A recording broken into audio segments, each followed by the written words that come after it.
What's up, y'all? Welcome back to another episode of the Old Style Angling Podcast.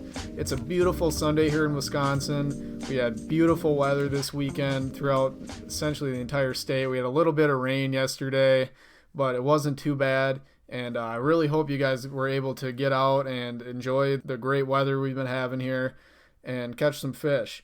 I just got back from the river. I was working on my motor a little bit. I keep my boat down on a dock down here on the Mississippi River, and I was having some motor problems.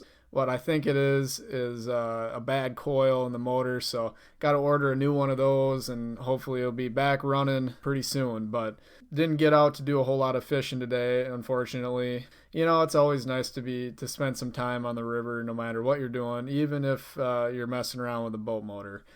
But anyway, today what I wanted to talk about is using electronics and the just wealth of knowledge that's available on the internet to make your fishing experiences better, especially if you're looking to fish some new places or get into a different style of fishing, or even if you're very familiar with an area and you just want to know more. Hopefully we can give you some ideas on how to get to know your water a little bit better and catch some more fish. So like I was saying, fishing in the 21st century, the fishing community and the fishing world has changed drastically. I personally was too young to experience the fishing, the world of fishing and the fishing community prior to the 1990s. But as you know, many of you know, it was essentially all the information that you were able to gather was either from maps that were physical maps or word of mouth from guides or people you talk to on the boat ramp. All of this is still great information, but we have access to so much more now that it's just opened up an entirely new world and has advanced the world of fishing at just an exponential pace. So what I want to talk about here is not necessarily like your fish finder and your sonar and your Vexilar and all that, the electronics that everybody knows and you hear about on other podcasts. And what I want to talk about is some of the different stuff that me and Brandon, for example, use that has really changed the game for us in the last couple of years. And it's stuff you might not think about, but it's tools and resources that have completely, like I said, changed the game for us and have put us on just some of the best fishing experiences that we've had. Both of us, we spend a lot of time fishing new waters and exploring new areas. I know both of our goals are to fish, almost every water that Wisconsin has to offer, because, fishing means different things to everybody. And I know to myself, the ability to explore new areas and fish new spots and just the great amount of resources that we have here in Wisconsin and the surrounding area in Minnesota and Iowa and the UP, and just be able to experience all these different waters and varieties of resources. You have lakes and rivers and streams, and just to be able to fish all these areas is really a big part of my passion of fishing is the adventure and the fishing new spots. But that presents a huge challenge because every environment is different. And if you're going from always fishing on a big river, like I did, from always fishing on the Mississippi for 20 years, and then trying to branch out and start fishing small streams or lakes or the Great Lakes, that just was a huge challenge for me. But I've come up with a pretty regimented approach to learning a new water. And when I'm going to fish a new spot, I have a real regimented approach to what I do to research that water and to get to know it before I even set foot or launch the boat or get out onto the water.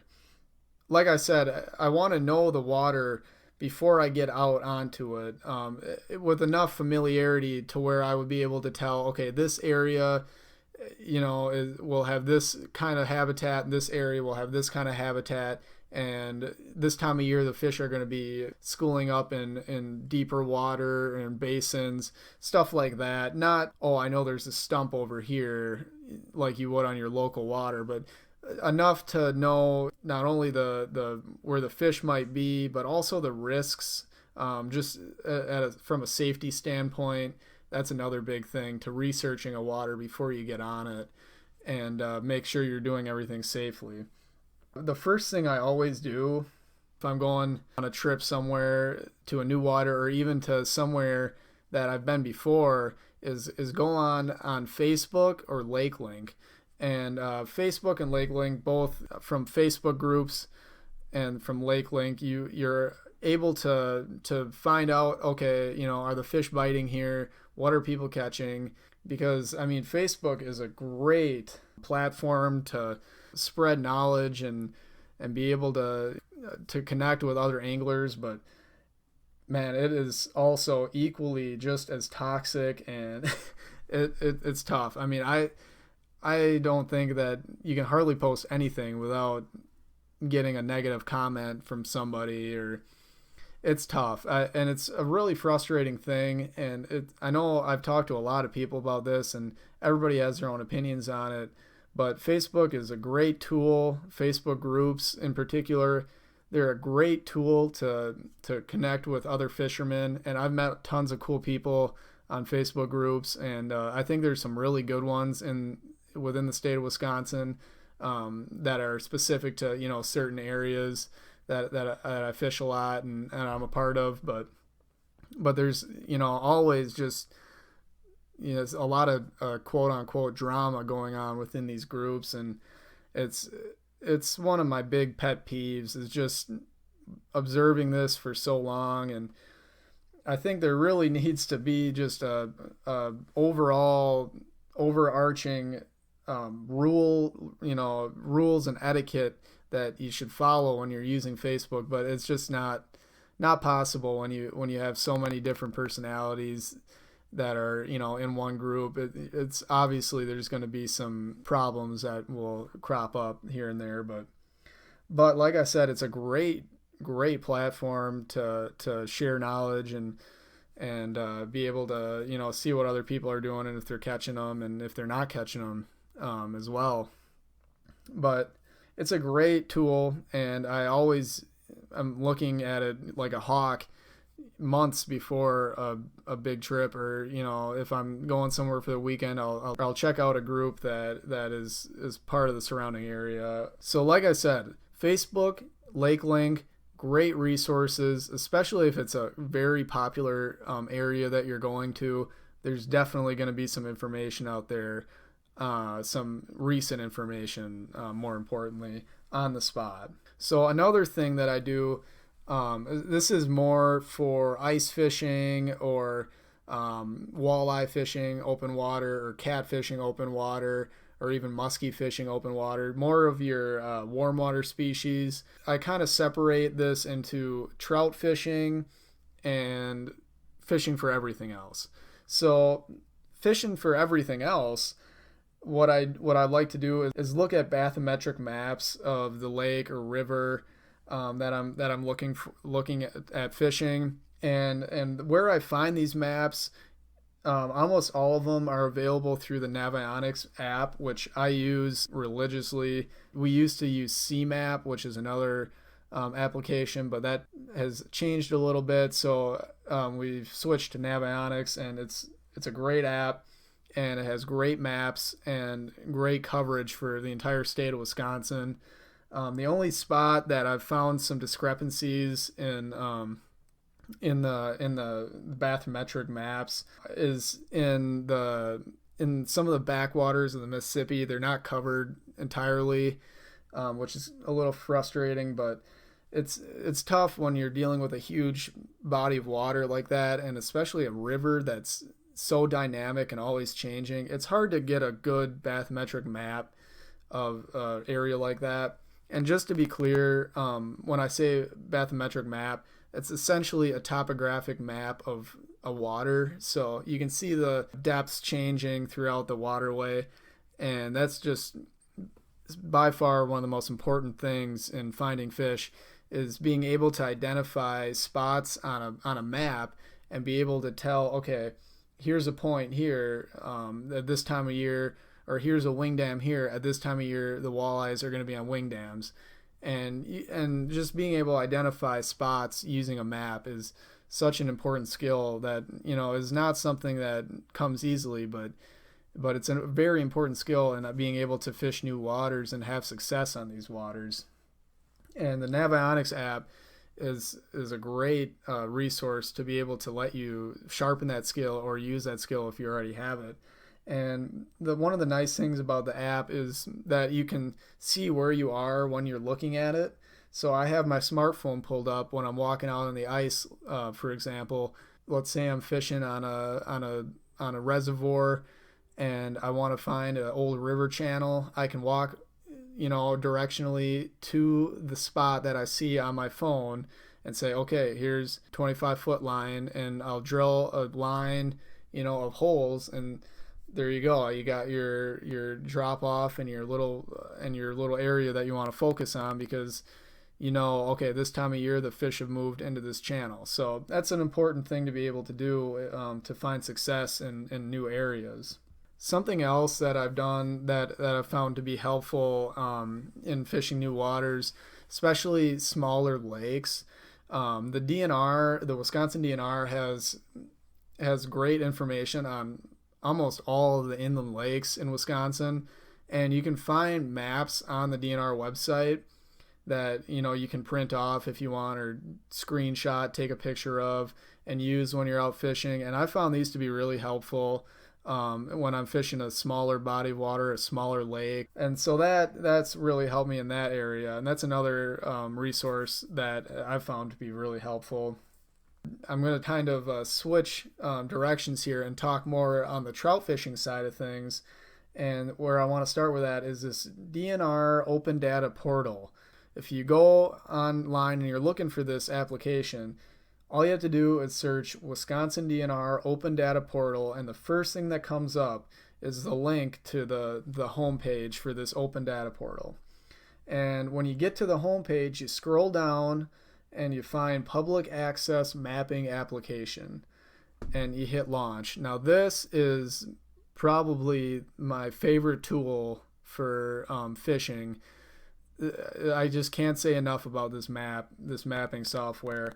It allows you to see public access areas, and if let's say you're trout fishing a new spot and there's not many bridge access, and you want to see, okay, is this a DNR managed land, or is there public access somewhere? You can go to this and you can see all the different public accesses from federal and state properties, and some county properties as well. So this has just been a game changer for me for trout fishing and being able to find access points to streams. It's a great tool, and it even shows boat ramps. So if you're looking at a new lake to fish and you want to find where the boat ramps are, that's another great part of this tool. And you can actually change the layers on the map. So let's say you want to look at a satellite imagery of a spot. You can change it from the regular base map to satellite, and then you can see, this public access goes straight to a deep hole. Awesome. Or you can see, okay, if I get in here at this public access spot, the public access ends, and then it's the regular, you have to walk in the water rules. So it's a great tool, and I've used it for almost every time I go out to a new spot, or even if I'm trying to learn a spot that I've fished for years better, I can go on this, and it'll help me identify areas that I can get to that I never knew I was able to access. The Wisconsin DNR also offers an application called Trout. It's acronym, and if you search Trout application Wisconsin DNR, it'll come right up, easy to access, and it's essentially the same thing. It's an interactive GIS map. it shows all the trout streams, and it's just like if you're familiar with the trout maps that we have in Wisconsin. It's essentially the same thing, and it's helpful. I like it, but it's not quite. It doesn't have the same coverage that the public access mapping application has. So it doesn't show you all the boat ramps or some of the federal properties, but it does a good job of showing you, okay, here's a trout stream, and this trout stream is a class 1 or whatnot. So it does, if you want to identify some fishable streams, it's a little clearer in that aspect. It's a little easier to use as well, but it doesn't have the same coverage that the public access application has. So there's some ups and downs to both of them, but they're both very helpful tools to be able to identify public access and to identify streams that might be good and streams that might not be so good. So you can kind of get rid of some of the hit and miss that you could have when trout fishing. So these applications are, like I said, complete game changers, but sometimes they might not be accurate enough to identify this land is owned by the city or the town of Rockland or whatever. So what you can do to narrow it down even further is, this is getting a little bit more advanced into the mapping side of things, but this is something that I found to be very helpful to myself. So I think it's worth sharing with other anglers because, like I said, it's a very helpful tool. And what I'm talking about is in each county in Wisconsin, the parcel maps are public information. So you can look up, let's say, Wisconsin or La Crosse County parcel map or La Crosse County GIS, and you can find an interactive map just like I'm talking about for each county that shows the name of the property owner for each site that you're looking at. So let's say I'm looking at Coon Creek in Vernon County. So I can go to Vernon County parcel map or Vernon County land ownership map, Vernon County GIS map, and I can see, okay, so this parcel along the stream is owned by the Wisconsin DNR. And so I know, okay, that's a public spot. There's public access at this spot. So that's another really helpful tool that narrows it down even further because, like I said, the DNR maps do a good job of showing you state and federally owned properties, but sometimes a township could own the property, and it's helpful to know that, oh, this is a city park, so that might not show up on the DNR maps. But like I said, this is getting more advanced. If you want to know, is a specific spot public access, that's a great tool that I've found for fishing on certain rivers that are some rivers or some lakes are completely surrounded by private property, and you can't even access them, which is tough. But some, there could be a DNR embankment that you can get into and be able to access these waters. So public access is something I'm really passionate about, and as a person who likes to explore these new areas, so it's really important to me to know where the public access is and how to get into these spots and how to get into these spots legally, because as fishermen, and especially as trout fishermen or muskie fishermen or whatever style of fishing you choose to do, it's really important to follow the letter of the law, give fishermen a good face. You don't want to, ruin it for everybody and, be that guy that starts trespassing on all these people's properties. You don't want to be that guy. And I know there are a lot of fishermen out there that follow the law, and the majority, I would say, do follow the law. But there's always a few that can't go fishing without trespassing, and they just ruin it for everybody else. And I'm sure that if some of them knew about these tools that they could access that would show them where public access is, I'm sure that it would happen much less frequently. And it's just a headache for the landowners, for private landowners, and it's something that I'm sure could be completely avoided if people knew the wealth of of public access that we have here in Wisconsin and the surrounding states, which is not found in other areas of the country. So we should feel very proud to have this, and we should want to protect it. And the best way to do that is to follow the law and clean up after yourself when you're fishing in an area. Don't leave garbage laying around, because we want to protect this ability that we have to access these areas and not ruin it for everybody else. So I think that these applications do a good job of helping anglers locate these areas and helping new anglers find spots that they might not have known about before. So that's going to wrap up our discussion of the new ways that we can use technology to make us better fishermen. And I encourage you to try out some of these approaches that I've discussed in the last 20 minutes or so. And I know that they'll improve your fishing, and they'll put more fish in the boat and in the net. So next time you're thinking of fishing electronics, think outside the box. Nowadays we have the Garmin Panoptics that might, show you exactly where the fish are. But the thing is, if you don't research a fishing area or a body of water before you're out on the lake or on the river, you're not going to be able to get on top of those fish to begin with. So just remember the importance of prior research and just getting to know a spot, putting the time in before you get out on the water. That's really the emphasis that I wanted to nail down in this episode, is just putting in the time before you're even out on the water, and using these applications to make yourself a more knowledgeable fisherman, and using these applications to gain some of the skills that I was talking about, like being able to identify spots on a map before you even get out on the lake and know that, okay, this spot has potential to be a great fish holding location. And so it gets rid of some of the guesswork. And these, like I said, these applications and these different methods are a great way to make yourself a better angler and a more knowledgeable angler. There's a lot of different apps out there that I didn't mention today. There's a multitude of apps out there that I didn't mention today that some of you might find helpful. And I encourage you to, comment in the video or comment on our Instagrams or wherever you want some of the ways that you use technology to make yourself a better angler. So I want to thank you guys for listening, and I hope we see you back here next week for the next episode of the Old Style Angling Podcast. Tight lines, everybody.